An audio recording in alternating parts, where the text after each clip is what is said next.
Okay then. Aljamain Sterling just completely obliterated Cory Sandhagen in the first round of their fight at UFC 250 Nunes versus Spencer. They were in the feature fight of the main card. In my opinion, they were the people's main event. It should have been for a title. Everyone was saying that leading into this. Aljamain Sterling versus Cory Sandhagen was touted as a very close competitive match. And even if guys were predicting one or the other to win, I predicted Cory Sandhagen to win. I thought he was going to do it by a razor close decision. If people were picking Aljamain Sterling to win, they maybe would have gone for a finish. But I'm very sure that not a lot of people picked Aljamain Sterling to get in the cage, walk down Cory Sandhagen like he's nothing, grab a hold of him, immediately take the back, immediately get the rear naked choke within the first 2 minutes of the fight. No one saw that one coming, I don't think. And if you did, give yourself a big old pat on the back, because I really did not. I thought that if Aljamain Sterling was going to win this fight, it was going to be by minorly out-grappling Cory Sandhagen for 3 rounds, earning himself the decision. I thought that there was no way this fight got finished. I didn't think that was going to happen, but Aljamain Sterling literally just walked across the octagon and annihilated Cory Sandhagen. It's hard to deny him. In my opinion, a performance like that earns him the right to tell Jose Aldo to fuck off out of his title shot with Piotr Yan, sit Aldo to one side for a second, have him fight a Sunsao or some shit, put Aldo to the side, Piotr Yan versus Aljamain Sterling now. We still don't have a date for Yan versus Aldo. It's not too late to cancel it. No one's bought any tickets or pay-per-views or anything like that already for the fact that Aldo's in the title fight. Let's just scrap Aldo out of the title fight, make Piotr Yan versus Aljamain Sterling for the belt anyway, and I'll be honest with you guys, I think Aljamain Sterling's going to beat Piotr Yan. I said leading into this fight, and I'm sticking by my words. If Aljamain Sterling makes this look easy, I'm picking him versus Piotr Yan. And I know that this is very recency bias, and once Yan beats Aldo, someone was telling me that I'd then switch back to picking Piotr Yan.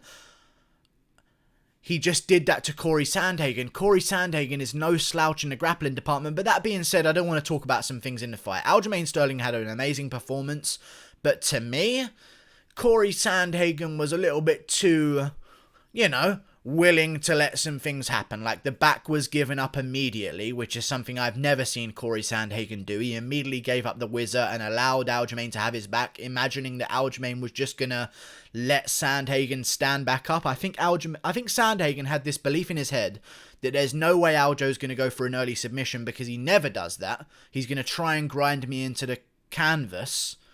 And he just had that image in his mind, and then before he knew it, Aljamain Sterling's on his back with a body triangle locked in, going for rear nakeds, and Cory Sandhagen, even in that situation, looked way too calm and not desperate enough to defend himself in that situation. He started just sitting up in mounts with no defense of his chin whatsoever, allowing Aljamain to get a hook right round him again. It was a weird situation. He was doing some good things, but I feel like Cory Sandhagen may have criminally underrated the ground game of Aljamain Sterling, and he paid the ultimate price. Aljamain Sterling said after this fight, there's a difference. You can be a black belt, like Cub Swanson, who gets mounted and guillotined by a fucking purple belt at the time, Max Holloway, or you can be a black belt under Sarah Longo BJJ, a real black belt, and be Aljamain Sterling and completely annihilate Cory Sandhagen. I'm picking him to beat Piotr Yan.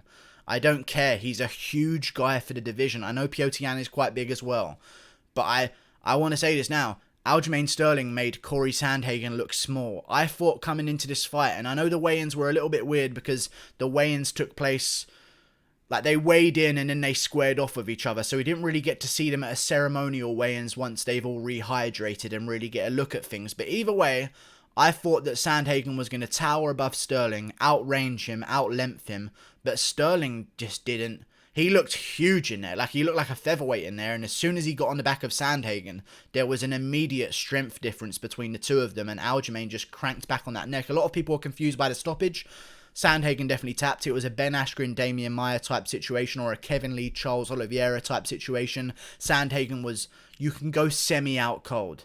You can be put on the brink of consciousness, if you know what I mean. So Sandhagen started the tap, couldn't even get to the second tap because he was already semi-conscious at the time. The referee saw it, called it off.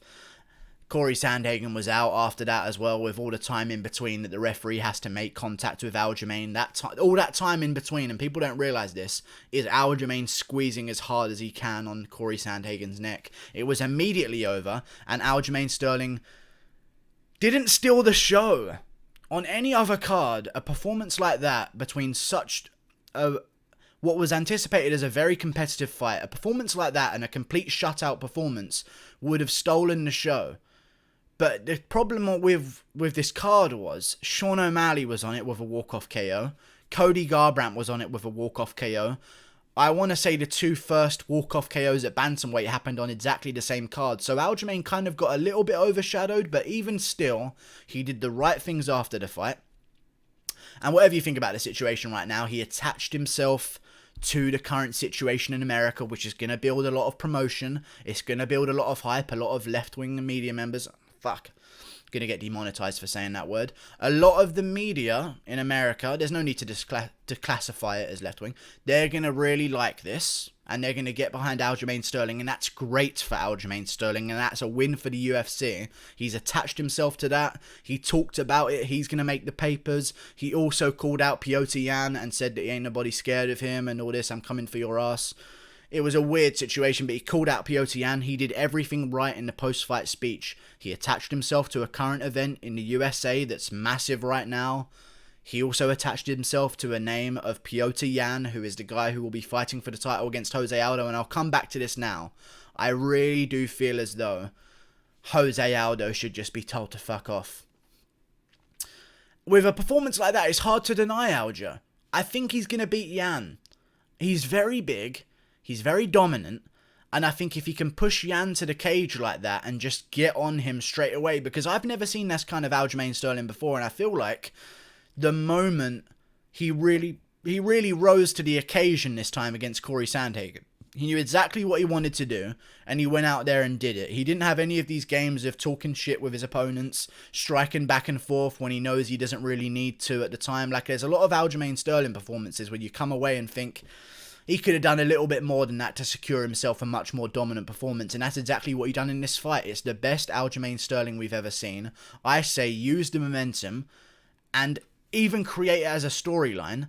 Aljamain Sterling was so dominant against a dangerous contender in Sandhagen that the UFC does something that they've never done before and told a title challenger to fuck off while this guy gets your shot. That's how impressive Aljo was. The Aljo versus Yan beef is already there. Aljamain Sterling talks about it on the JRE podcast when he was on there before. He mentioned that Petr Yan, this has been brewing for some time. Let's not mess up Yan versus Aljo for the belt. Let's make it happen. Aljo's more deserving, in my opinion. Right now, as it stands, with still no champion crowned in the bantamweight division, Aljamain Sterling is the champion and the best 135er in the division. And I can't find a resume that matches his right now. In his recent performances over Pedro Munoz, who, by the way, earned a KO over Cody Garbrandt, who's now resurgenced himself after a big win against the Sunsao. I don't think resurgenced is a word, but I made it up, and we're going to go with it. Aljamain Sterling has the best resume. He now just beat Cory Sandhagen. Like, it's hard to deny him that. I don't know how they're going to do. I hope Yan just completely obliterates Aldo then. Yan completely obliterates Aldo. We make a quick turnaround. The bantamweight division is heat right now. Like, the bantamweight division has always been somewhat good, and it hasn't really fallen into the same snooze fest of the flyweights because they still have quite a bit of power and there's always been some big names. But with Cody Garbrandt back in the mix, with Aljamain Sterling having the performance that he did, and with Yan versus Aldo coming up, and with Sean O'Malley breaking into the rankings as well, there's never been a better time to be a UFC bantamweight, and I feel as though Aljamain Sterling's earned his shot. I think he beats Petr Yan. He's got great striking. He's a great matchup for Yan. He fights well going backwards. He deals with pressure well. He's got great grappling as well. And I feel as though he would out-grapple Petr Yan. I think he's awakened himself a bit here. As much as I can kind of shit on the defense of Cory Sandhagen, and maybe Cory Sandhagen took the jiu-jitsu ability of Aljamain Sterling lightly because Cory Sandhagen is a guy who's known for escaping submission attempts.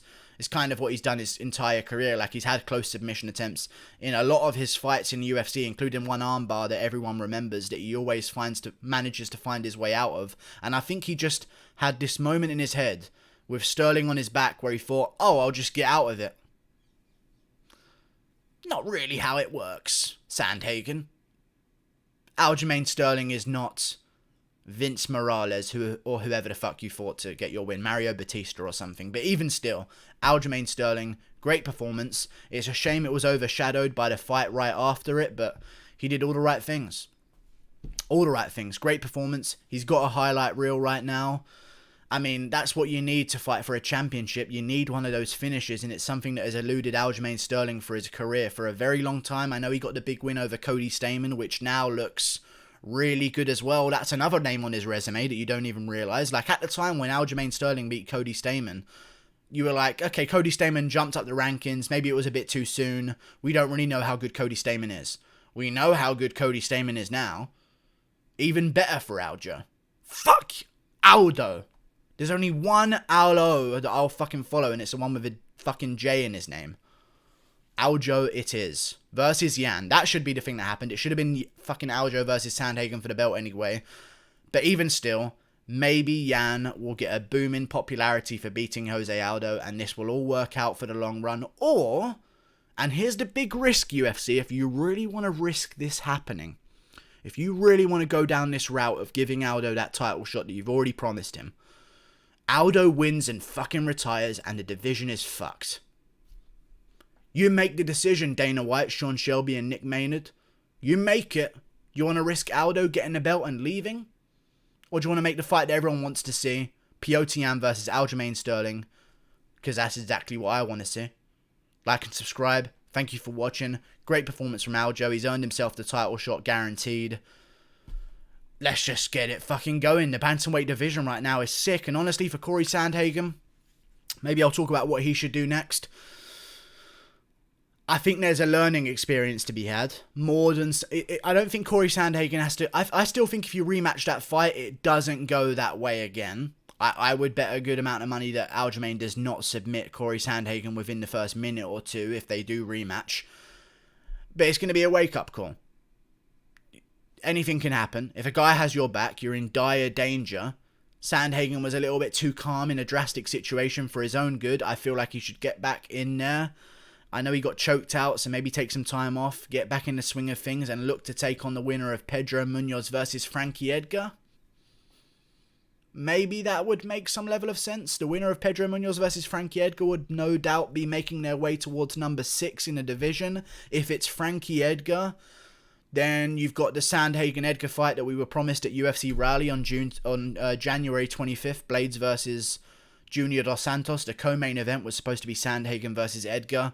We can build a storyline there. The fight that was supposed to happen that never did. That now it's happening again for undisclosed circumstances. Sandhagen versus Edgar. That would be the best move next for Cory Sandhagen. But yeah, great performance from Aljo.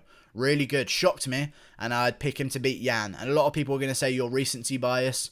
I get it. I said before this fight, if Aljo makes this look easy, he beats Yan. I'm standing by that. He made it look more than easy.